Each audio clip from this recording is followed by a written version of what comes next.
فطری اعتبار سے فطرت ہے انسان کی، خدا کی طلب انسان کی فطرت میں موجود ہے. کوئی ایسا اس دنیا میں نہیں ہے جس کو خدا کی طلب نہ ہو. مسئلہ یہاں پر اٹکتا ہے کہ خدا ایک ہونا چاہیے یا ایک سے زیادہ ہونا چاہیے. تو سب سے پہلے آپ کی خدمت میں سوال یہ عرض کروں کہ یہ گفتگو جو توحید کی گفتگو آتی ہے کس مرحلے حیات میں آتی ہے؟ خدا طلبی کے بعد کون سا مرحلہ ہے جہاں پر توحید کی گفتگو کی جا سکتی ہے؟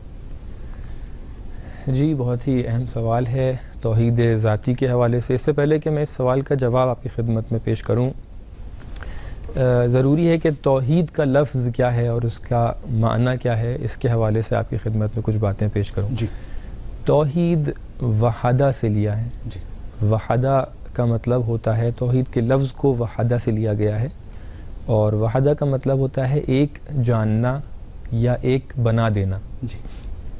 اگر مثال کے طور پہ آپ کہیں پر موجود ہیں، ایک گروہ آپ نے بنا دیا ہے، کوئی گروپ بنا دیا ہے، تو کیونکہ آپ نے کئی لوگوں کو ایک بنا دیا ہے تو لہٰذا اس لفظ کو، اس کام کو توحید سے متصف کیا جائے گا. جی. لیکن اللہ تعالیٰ کے بارے میں یہ لفظ ایک بنانے کے معنی میں نہیں ہے. جی. کیونکہ یقیناً اللہ کی ذات ایسی نہیں ہے کہ جو ہمارے بنانے سے ایک بن جائے. سبحان اللہ. لہٰذا اللہ کی ذات ایک پہلے سے ہے. جی. اور اس مسئلے میں یعنی اللہ کی ذات کے حوالے سے جب ہم توحید کا لفظ استعمال کرتے ہیں تو یہ ایک جاننے کے مطلب میں ہوتا ہے. یعنی اللہ تعالیٰ کی ذات ایک ہے اور اس کو ہم ایک جانیں تو اس کو بولتے ہیں توحید. اب یہ توحید ممکن ہے مختلف صفات سے متصف ہو جائے. جی. ایک مرتبہ آپ کہتے ہیں توحید ذات سے متصف ہو رہی ہے تو آپ کہتے ہیں توحید ذاتی. جب کہتے ہیں توحید ذاتی تو اس کا مطلب یہ ہوتا ہے کہ وہ ذات ایک ذات ہے. جی. اب اس کی گفتگو انشاءاللہ ہم لوگ اس طریقے سے اس چینل کے اندر، اس پروگرام کے اندر پیش کریں گے. ایک مرتبہ آپ کہتے ہیں توحید صفاتی تو اس کا مطلب، اس کا معنی تھوڑا بدل جاتا ہے. اگر ذات کے مسئلے میں ہم کہہ رہے تھے تو اس کا مطلب یہ تھا ایک ذات جاننا، یعنی اللہ تعالیٰ کی ذات ایک ہے. جی. خدا کی ذات ایک ہے. لیکن صفات کے مسئلے میں یہی مطلب تھوڑا سا چینج ہو جاتا ہے. اب اس کا مطلب یہ نہیں ہوتا ہے کہ اللہ تعالیٰ کی صرف ایک صفت ہے، بلکہ یہاں پر مطلب یہ ہوتا ہے کہ اللہ تعالیٰ کی صفت اور اس کی ذات ایک ہی ہے. سبحان اللہ. اور اگر اس سے دوسری چیزوں کو ہم متصف کرتے ہیں جیسے عبادت ہے، جیسے افعال ہے، تو اس کے معنی الگ الگ ہوتے ہیں کہ جو اپنے مقام پر بیان کیے جائیں. جی. یہ اصل توحید کے معنی کے حوالے سے. لیکن جو سوال آپ نے کیا کہ توحید کی بحث کا مقام کہاں پر ہے، تو یہ بہت ضروری ہے کہ ہم توجہ کریں اس بات پر کہ توحید کا مقام وہاں پر ہے کہ جہاں پر آپ اصل وجود خدا کو قبول کر چکے ہوں. سبحان اللہ. یعنی ایک مرتبہ ممکن ہے کہ انسان اللہ کے وجود کا منکر ہو، کہے کہ کوئی اس دنیا میں اللہ ہے ہی نہیں، جیسے کہ بہت سی تھیوریز پیش کی جاتی ہیں، بگ بینگ تھیوری پیش کی جاتی ہے کہ نہیں اللہ نہیں ہے، اپنے آپ سے دنیا وجود میں آ گئی. لیکن ایک مرتبہ یہ ہوتا ہے کہ نہیں، آپ اس سے سامنے والے سے گفتگو کرتے ہیں استدلال کے ذریعے سے، جو براہین لے کے آتے ہیں اس کے ذریعے سے آپ سامنے والے کے لیے ثابت کر دیتے ہیں کہ نہیں، ایک خدا ہونا چاہیے. چاہے وہ نظم کے اعتبار سے آپ کہیں کہ دنیا میں ایک طریقے کی نظم موجود ہے لہٰذا کوئی ناظم ہونا چاہیے، یا مخلوقات کو دیکھتے ہوئے کہیں خالق ہونا چاہیے، تو لہٰذا آپ ایک وجود کو ثابت کر دیتے ہیں کہ کوئی نہ کوئی ایک اللہ ہونا چاہیے. جی. اب یہ بات اٹھتی ہے کہ جو اللہ ہے کیا وہ ایک ہے یا وہ کئی ہے؟ بہت خوب. تو یہاں پر توحید کی گفتگو آتی ہے کہ اگر وہ ایک ہے تو وہ ایک کیوں ہے، اور ایک ہے تو کس معنی میں ایک ہے. جی. تو یہ توحید ذاتی کے حوالے سے. جی. اور جیسا کہ آپ نے توحید ذاتی کو بہترین طریقے سے پیش کیا، اور یہ ہم یہاں پر چلیں گے جو ہمارے یہاں پر بزرگان بیٹھے ہیں، میں ان سے چاہوں گا کہ وہ بھی یہاں پر سوال کریں اور ہمارے ساتھ گفتگو میں شریک ہو جائیں. تو سب سے پہلے میں آپ ظاہراً سوال کرنا چاہتے ہیں، ایک آپ کا تعارف اور پھر اس کے بعد آپ جو سوال کرنا چاہتے ہیں کریں. بسم اللہ الرحمن الرحیم. میرا نام عامر رضوی ہے اور میرا مولانا صاحب سے یہ سوال ہے کہ چونکہ موضوع توحید ذاتی سے ہیں تو اکثر ہم کہتے سننے میں آیا ہے کہ ہم سوال کرتے ہیں کہ خدا دو کیوں نہیں ہو سکتے، ایک کیوں ہے؟ کیونکہ اکثر جواب یہ آتا ہے کہ خدا اگر دو ہوں گے تو ان میں جھگڑا ہوگا، یا چونکہ جو نظام ہے وہ درہم برہم ہو سکتا ہے.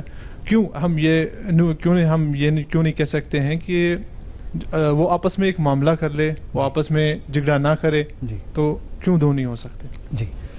جیسا کہ آپ نے سوال سنا. جی قبلہ. بہت ہی اچھا سوال آپ نے کیا ہے. اللہ تعالیٰ قرآن میں ارشاد فرماتا ہے لَوْ كَانَ فِيهِمَا آلِهَةٌ إِلَّا اللَّهُ لَفَسَدَتَا.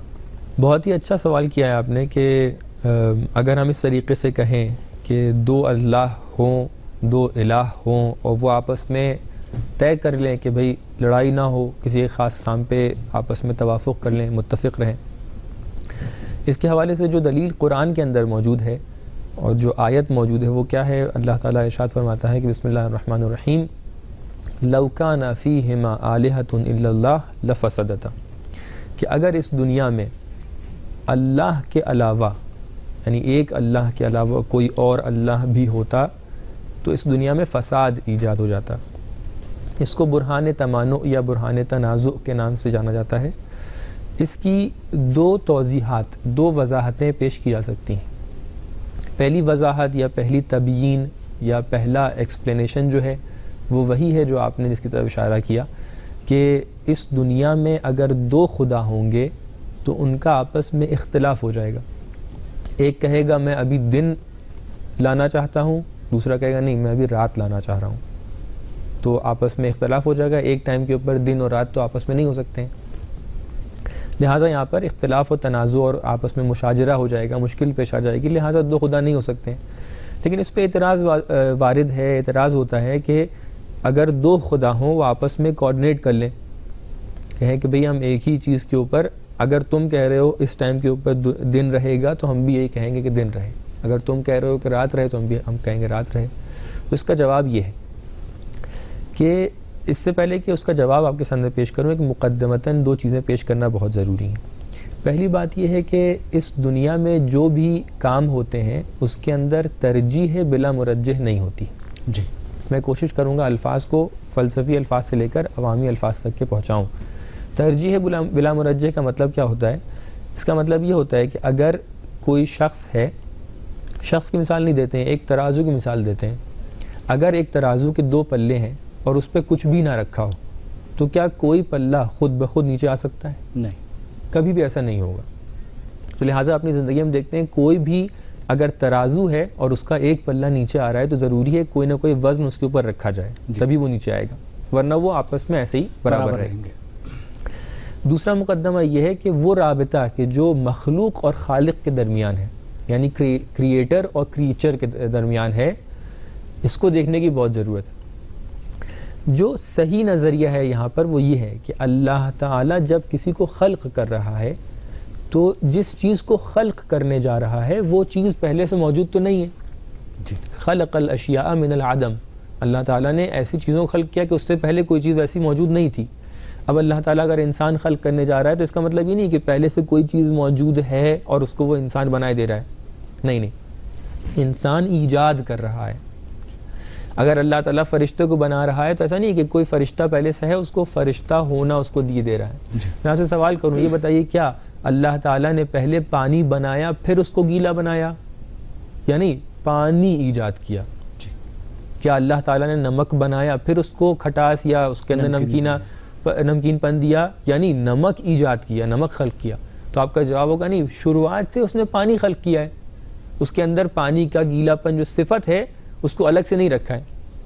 لہٰذا جو مخلوقات ہوتی ہیں وہ شروع سے وہی مخلوق خلق ہوتی ہے. انسان وہی انسان خلق ہوتا ہے، جانور وہی جانور خلق ہوتا ہے. تو اب جو آپ کے سمجھ میں آ گیا کہ اللہ تعالیٰ اور مخلوق کا رابطہ یہ ہے کہ وہ ابتدا سے ویسے ہی خلق ہوتا ہے. اس کو بولتے ہیں رابطہ ربط. یعنی وہ وجود جو خلق ہونے جا رہا ہے وہ موجود وہ عین ربط ہے، یعنی وہ الگ سے کوئی چیز پہلے سے نہیں تھا کہ اس کو بعد میں آ کر وجود عطا کیا جائے، نہیں بلکہ عین وجود وہی وجود. البتہ یہاں پہ کچھ توضیحات ہیں لیکن میں الفاظ کیونکہ بہت زیادہ بڑھ جائیں گے، توضیحات کی ضرورت پڑے گی، لہٰذا اس کی بات نہیں کر رہا ہوں کہ یہاں پر خالق کون ہے، مخلوق کون ہے، عطا کس چیز کی جا رہی ہے اور وہ فعل عطا کیا ہے. یہ چار چیزیں یہاں پر بیان کی جاتی ہیں. تو لہٰذا ہم دیکھ رہے ہیں کہ یہاں پر یہ دو مقدمے جو آپ کے سامنے پیش کر دیا ہم نے کہ وہ چیز جو خلق کی جا رہی ہے وہ عین خلق ہے، یعنی جو جس کو خلق کرنے جا رہے ہیں تو پہلے سے کوئی چیز نہیں تھی. اور دوسری چیز کیا تھی؟ ترجیح بلا مرجح، کہ ترازو کو دو پلے خود بخود نیچے نہیں جاتے ہیں. اب نتیجہ نکلتا ہے آپ کے جواب کا کہ اگر ایک اللہ، اگر ہم فرض کر رہے ہیں دو خدا اس دنیا میں موجود ہوں، اب اگر ایک اللہ کسی چیز کو خلق کرنے جا رہا ہے تو جب وہ خلق کر رہا ہے تو وہاں پہ کوئی چیز تو پہلے سے نہیں تھی. کہ جس کے اوپر دونوں کہیں کہ ہم آپس میں کوآرڈینیٹ کر لیں گے، نہیں، یہی خلق کرنے جا رہا ہے. تو لہٰذا وہ چیز پہلے سے وہاں موجود نہیں تھی. تو اب یہ جو خلق کرنے جا رہا ہے، مثال کے طور پہ انسان خلق کرنا ہے، اب یہ پہلا خدا خلق کرنے کے لیے انسان کو آگے بڑھ رہا ہے. تو اب یہاں پر کیونکہ پہلے سے کوئی چیز تو ہے نہیں جس پہ آپ آ کر کہیں کہ ہم نے متفق ہو گئے ہیں اس کے اوپر، نہیں، جب یہ خلق کرے گا تب انسان وجود میں آئے گا. جی. اب سوال یہاں پر یہ کہ خلق کیسے کرے گا؟ جب ترجیح بلا مرجح محال ہے، اب دو خدا کو ہم نے فرض کر لیا ہے، ان دونوں میں سے کون آگے بڑھے گا؟ جی. اور یہاں پر جو آپ نے اشارہ کیا اور بہترین اشارہ ہے، اور میں یہاں پر حاضرین میں سے کسی نے سوال کیا تھا، رضوی صاحب نے، ہم اس سوال کو جواب کے لیے چلتے مولانا خدمت میں اور بہترین طریقے سے اس کا جواب تک پہنچانے کی پوری کوشش کی جائے گی. قبلہ جو آپ نے سوال کا جواب شروع کیا تھا اور چونکہ وقت نہیں تھا اس لیے ہم بریک پہ چلے گئے، اس سوال کو آپ ہمارے ناظرین کے سامنے بالکل اس طریقے سے پیش کر دیں کہ ہمارے ناظرین آج اس سوال کے جواب کو پالیں. جی، مشکل ہی ہوتی ہے کبھی کبھی جب الفاظ کو بیان کیا جاتا ہے تو اس سے پہلے بہت سے مقدمات درکار ہوتے ہیں. جی. کہ جو چھوٹے سے پروگرام میں سب مقدمات پیش نہیں کیے جا سکتے ہیں، لہٰذا کبھی گفتگو تھوڑی سی، اور چونکہ موضوع بھی ایک ٹف ہے تو لہٰذا اتنی آسانی سے بیان نہیں، لہٰذا ہم لوگ گفتگو جو یہاں پیش کر رہے ہیں، امید ہے کہ ہمارے جو ناظرین ہیں وہ جا کر ان سب ٹاپکس کے اوپر اور جا کے مطالعہ کریں گے اور تفصیل سے ان چیزوں کو پڑھیں گے تاکہ ان کے لیے باتیں اور واضح ہو جائیں. خلاصے کے طور پہ آ کر ہم اس بات کو بیان کر دیں کہ جو دلیل توحید ذاتی پہ دی جاتی ہے، مختلف دلیلیں ہیں، ان میں سے ایک دلیل کا نام ہے دلیل تمانو. جی. تمانو کا مطلب ہوتا ہے آپس میں جھگڑا کرنا. اگر دو خدا ہوں گے تو ان کا آپس میں جھگڑا ہوگا. جی. اس کی ایک تفسیر، اس کا ایک ایکسپلینیشن یہ ہے کہ ان کا جھگڑا اس بات پر ہوگا کیا کرا جائے اس کام کو یا نہ کیا جائے. جی. یا کیسے کیا جائے. اس کی دوسری وضاحت یہ ہے، دوسرا ایکسپلینیشن یہ ہے کہ نہیں، ان کا اصل جو ان کی خلقت ہے، یعنی وہ جو تخلیق کرنے والے ہیں موجودات کی، مخلوقات کی، اس کے اندر آپس میں جھگڑا ہو جائے گا کہ پہلے کون کرے. اور کیونکہ ترجیح بلا مرجح محال ہے، کیونکہ یہ دونوں کے دونوں ایک ہی لیول میں ہیں، تو آگے پہلے کون بڑھے یہ ممکن نہیں ہے طے کرنا، اس لیے دو خدا کا ہونا ہی ممکن نہیں. جی. اور بھی دلیلیں ہیں، بہرحال اگر ہمارے ناظرین جا کر مراجعہ کریں گے کتب کی طرف، اور الحمدللہ اس وقت تمام زبانوں میں یہ کتب موجود ہیں کہ جن کے اندر یہ پوری توضیحات، یہ وضاحتیں موجود ہیں، اور ان کو اگر پڑھیں جا کر تو ان کے لیے یہ بات اور واضح ہو جائے گی. اور جی یقیناً جس چیز کی طرف آپ نے اشارہ کیا، اور یہ چیز اور بھی سمجھ میں آتی ہے کہ اگر ہم توحید کو یہ کہیں کہ دونوں آپس میں کمپرومائز کر لیں اور سمجھوتا کر لیں، خود سمجھوتا بھی ایک طریقے کا احتیاج ہے. اور خدا کی صفت یہ ہے کہ اللہ الصمد، اسے کسی کی بھی ضرورت نہیں ہے، وہ کسی کا محتاج نہیں ہے. تو یقیناً یہ چیزیں پیش آتی ہیں کہ انسان محتاج بن جائے اور ذات محتاج ہو جائے، اور ذات خداوندی کسی کی محتاج نہیں ہے. یہ سوال کا آپ نے جواب دیا، اور میں چاہوں گا کہ یہاں پر چونکہ جب گفتگو ہو چکی ہے ہماری مفہوم توحید کے اعتبار سے، اور توحید کو آپ نے اچھے سے ایکسپلین کیا، میں چاہوں گا کہ یہاں پر آپ ہمارے ناظرین کو یہ بھی بتائیں کہ کیا توحید کی قسمیں بھی ہو سکتی ہیں اور اس کے اقسام اور اس کے مراتب بھی بیان کیے جا سکتے ہیں؟ جی، جیسا کہ میں نے پہلے اس چیز کی طرف اشارہ کیا تھا کہ توحید کو ہم اس کے کئی مراتب ہیں اور کئی اقسام ہیں، الگ الگ اعتبار سے دیکھ سکتے ہیں. توحید کی عام طور سے 4 قسمیں بیان کی جاتی ہیں کہ جو بہت ہی رائج ہیں قسمیں. ایک توحید ذات ہے کہ جس کا مطلب ہوتا ہے کہ اللہ تعالیٰ کی ذات ایک ذات ہے. جی. یعنی احد ہے. اب آپ لوگ اگر نہج البلاغہ کی طرف مراجعہ کریں، ہمارے ناظرین اگر نہج البلاغہ کی طرف دیکھیں تو مولانا نے بہت ہی اچھے سے اور بہت ہی بہترین طریقے سے ان سب چیزوں کو بیان کیا ہے کہ توحید ذات اور اس کے اندر جو احدیت کا مقام ہے وہ کیسا مقام ہے. بے شک کہ اللہ تعالیٰ واحد ہے لیکن بلا عدد، یعنی وہ واحد ہے کہ جس کے اندر عدد نہیں پایا جاتا ہے. تو ایک مرتبہ آپ کہہ سکتے ہیں کہ جب ہم کہتے ہیں ایک تو اس کے آگے 2 3 4 5 ہوتا ہے. لیکن ایک مرتبہ آپ فرض کریے یہ ایک ایسا ایک ہو کہ جس کے بعد کوئی 2 نہ ہو. سبحان اللہ. فرض کیجئے یہ پورا کا پورا یونیورس جو ہے یہ بس یہی یونیورس ہو اور اس کے علاوہ کچھ اور نہ ہو. یا پوری دنیا جو ہے اس دنیا کے علاوہ کوئی دنیا اور نہ ہو. تو جب آپ سے کہا جائے گا ایک دنیا، تو آپ کے ذہن میں ایک عدد والا ایک نہیں آئے گا، نیومیرک نہیں رہے گا. بلکہ آپ کہیں گے جب ایک ہی خالی دنیا ہے تو اس کے لیے 2 کوئی ہے ہی نہیں. تو پورا کا پورا یہ ایک جو ہوگا اس کو بولیں گے احد. اللہ تعالیٰ کی ذات، البتہ یہ مثال پیش کر رہے ہیں تاکہ ہمارا ذہن قریب ہو جائے مفہوم سے، ورنہ یقیناً اللہ تعالیٰ کی ذات اس سے برتر و بالا ہے کہ اس کے لیے کوئی مثال پیش کی جائے. لیکن اللہ تعالیٰ کی ذات کو تصور کرنے کے لیے یہی تصور جو ہے کرنا پڑے گا ہمیں کہ ایک ایسی ذات ہے کہ جس کے لیے 2 ممکن نہیں ہے. کیوں ایسا ہے؟ اس کی علت بھی یہ ہے کہ اللہ تعالیٰ کی ذات لامحدود ہے. جی جب لامحدود ہے اس کا مطلب اس کی کوئی حد نہیں ہے, کوئی لمیٹیشن نہیں ہے, کسی بھی جگہ پہ جا کے اللہ تعالیٰ ختم نہیں ہو رہا ہے. تو اب سوچئے جہاں تک کہ یہ ایک جا رہا ہے اس کے علاوہ کوئی چیز ہے ہی نہیں, تو دو کا تصور کیسے کریں گے ہم؟ بے شک. تو یہ توحید ذات کا ایک توحید ذات کے حوالے سے آپ کے سامنے یہ بات بیان کی. اس کے علاوہ توحید افعالی ہے. توحید افعالی کے اندر یہ ہے کہ اللہ تعالیٰ کے جتنے بھی فعل ہیں, جتنے بھی کام ہیں, پہلی بات تو یہ ہے کہ اللہ تعالیٰ کوئی بھی کام کرنے میں کسی کا محتاج نہیں ہے. بے شک. اور دوسرا پہلو اس کا یہ ہے کہ جتنے بھی کام اس دنیا میں ہو رہے ہیں وہ تمام کے تمام کام جو اس دنیا میں ہو رہے ہیں وہ سب کے سب اللہ کی اجازت سے ہو رہے ہیں. بے شک. اور جو آپ نے توحید کے مراتب کے حوالے سے یہاں پر آپ نے اشارہ کیا, اور چاہے ذات کی ہو یا افعال کی ہو, اور اب یہ چونکہ وقت ہے, اگر آپ اجازت دیں تو ہم اپنے حاضرین میں سے بھی چاہیں گے کہ آپ لوگ جو سوال کرنا چاہتے ہیں, جی اپنا تعارف اور جو آپ سوال مولانا سے کرنا چاہتے ہیں. بسم اللہ الرحمن الرحیم. السلام علیکم ورحمۃ اللہ وبرکاتہ. میرا نام حیدر حکیم ہے, اور آج کے موضوع کے حوالے سے میرا سوال کچھ اس طرح ہے کہ انسان جب بھی قرآن مجید کی طرف رجوع کرتا ہے تو یہ پایا جاتا ہے کہ قرآن میں خداوند بزرگ کو ہمیشہ مہربان کریم پایا جاتا ہے, مگر اسی قرآن میں بعضی جگہوں پہ خداوند متعال یہ فرماتے ہیں کہ مطلب ان کی بخشش کے دائرے میں اگر آپ بخشش مانگے تو ہر چیز, ہر گناہ کی بخشش مل جائے گی ماں سوائے شرک کی. تو شرک میں ایسا کیا ہے, اس گناہ میں ایسا کیا ہے کہ مطلب یہ بخشش کے اس دائرے سے باہر آ جاتا ہے؟ جی ہاں, جیسا کہ آپ نے دیکھا سوال کی, یہ واقعاً جہاں پہ پروردگار عالم نے ہر جگہ پہ اپنی رحمانیت کا ذکر کیا, لیکن اگر کوئی بندہ مشرک ہو جائے تو اس مشرک کی معافی نہیں, باقی کوئی بھی گناہ وہ اللہ معاف کر سکتا ہے. تو کیا یہ شرک میں جانے کے بعد کہ اللہ کی رحمانیت ختم ہو جاتی ہے؟ جی بہت اچھا سوال ہے. اللہ تعالیٰ ارشاد فرماتا ہے کہ ان اللہ لا یغفر ان یشرک بہ ویغفر ما دون ذلک لمن یشاء, کہ اللہ تعالیٰ شرک کے حوالے سے کسی کو معاف نہیں کرے گا, اور اس کے علاوہ جو بھی کوئی گناہ ہو بشرطے کہ اس کے لیے استغفار کیا جائے, اللہ تعالیٰ اس کو معاف کر دے گا. بہت ہی اچھا سوال ہے, بہرحال بہت اچھا بنا کے پیش کیا ہے آپ نے کہ خدا کی رحمانیت ایک طرف ہے اور عدم غفران شرک ایک طرف ہے. تو دیکھیے ایک مرتبہ یہ ہے کہ ہم ایک اگر چھوٹی سی مثال لے لیں, سامنے کی بات لے لیں. آپ کسی کمپنی والے کے پاس جائیے اور اس سے یہ کہیے کہ ہمیں 5 روپے کی ضرورت ہے, ہمیں 5 روپے دے دیجیے, تو وہ آپ کو فوراً 5 روپے نکال کے دے دے گا.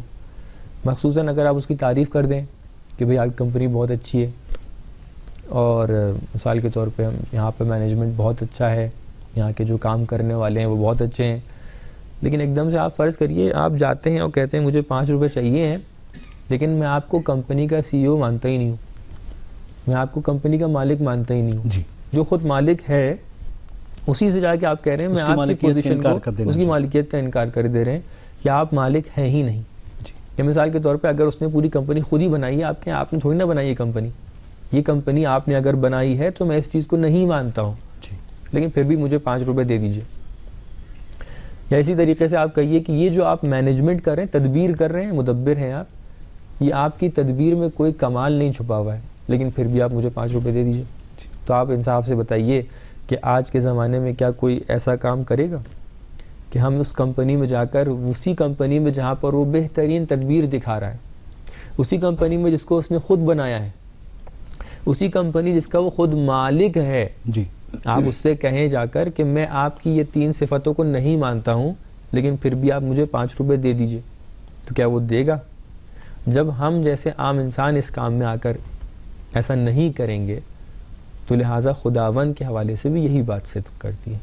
اللہ تعالیٰ اس دنیا کا خالق ہے, اللہ تعالیٰ اس دنیا کا مدبر ہے یعنی رب ہے, اللہ تعالیٰ الہ ہے یعنی جس کی پرستش, جس کی عبادت کرنا سزاوار ہے. اب اگر اس کا مجموعہ ہے توحید, یعنی اللہ تعالیٰ کو ایک ذات مانی کیونکہ ایک ذات ہے اور سب کچھ وہیں سے شروع ہو کر وہیں پر ختم ہو رہا ہے, سب چیزوں کی تدبیر اس کے ہاتھ میں ہے, سب چیزوں کو خلق اس نے کیا ہے. تو اب جب سب چیزوں کی یہ جو صفات اللہ تعالیٰ کی بیان کی جا رہی ہیں, اس کا مجموعہ ہے, اس کا نام ہے توحید. آپ اسی کو اگر انکار کر دیں اور پھر کہیں مجھے معاف کر دو, تو اللہ تعالیٰ کہاں سے معاف کر دے گا؟ کیونکہ ہر جو چیز مانگی جا رہی ہے اس کی کچھ شرائط ہوتی ہیں, اب یہاں پر ہم سامنے والے ہیں اللہ تعالیٰ کے مقام کا انکار کرے دے رہے ہیں، ہم اس کی الوہیت کا انکار کر دے رہے ہیں، اس کی ربوبیت کا انکار کرے دے رہے ہیں، اور پھر آگے اس سے کہہ رہے ہیں کہ تم مجھے اس چیز کے لیے بخش دو، تو ظاہر سی بات وہ نہیں بخشے گا۔ لیکن دوسرے گناہوں میں ممکن ایسا نہ ہو، وہ گناہ کہ مثال کے طور پہ کبھی اس نے کوئی احکام میں سے کوئی عمل چھوڑ دیا ہے، کبھی نماز قضا ہو گئی ہے بھولے سے، کبھی روزہ چھوٹ گیا ہے بھولے سے، اب یہاں پہ آ کے ایک مرتبہ انسان معافی مانگتا ہے، کہتا ہے مجھے معاف کر دو، تو یہاں پر اس کے مقام کا انکار تھوڑی نہ کیا گیا ہے، یہ نہیں کہا گیا کہ اللہ تعالیٰ میں تیرا مقام نہیں مانتا ہوں لیکن پھر بھی مجھے معاف کر دے، نہیں ایسا نہیں کہا جا رہا ہے، یہاں پہ کہا جا رہا ہے نہیں میں تیرا مقام مانتا ہوں، تو میرا معبود ہے، تیری عبادت ہی کرنا چاہیے تھی لیکن مجھ سے غلطی ہو گئی ہے، جی، تو لہٰذا یہاں پر اللہ تعالیٰ معاف کر دیتا ہے۔ تو یہ فلسفہ، یہ فلسفی اس چیز کے پیچھے کہ اللہ تعالیٰ شرک کو پسند نہیں کرتا ہے، جی، کیونکہ شرک کا مطلب یہ ہے کہ اللہ تعالیٰ کے مقام یعنی اصلی ترین مقام جو اللہ کا ہے اس کا انکار کر دے رہے ہیں آپ، لیکن دوسرے گناہوں کے اندر ایسا نہیں ہے۔ لہٰذا وہ گناہ کے جو جن کا رجوع، جن کی پلٹ اس چیز کی طرف ہو کہ اللہ تعالیٰ کی توحید کا انکار کر دیں، تو وہ گناہ بھی معاف نہیں کیے جاتے۔ بے شک، اور آپ نے جو جواب دیا، اور یہاں سے کہ ورنہ دنیا میں عطا کرنے کے لیے تو اللہ جب موسیٰ کو دیتا ہے تو فرعون کو بھی دیتا ہے، لیکن اس نے اعلان کر دیا کہ دنیاوی رزق ہم ہر طریقے سے دیں گے چونکہ خالق ہے، لیکن آخرت میں مشرکین کو مغفرت نہیں دیں گے، اور بہترین جواب دیا اور آپ نے۔ اور یہاں پر چونکہ وقت ختم ہو رہا ہے، آج کی نشست ہماری یہاں پر ختم ہوتی ہے، ہم آپ کے شکر گزار ہیں، ساتھ ہی ساتھ ہم آپ تمام بزرگان کے بھی شکر گزار ہیں کہ آپ نے وقت دیا اور اپنے بہترین سوالوں سے ہمیں، ہمارے ناظرین کو ان کے جوابات سے آراستہ کیا اور ان کو ان جوابات مہیا کرائے، ہم آپ کے تمام بزرگان کے شکر گزار ہیں۔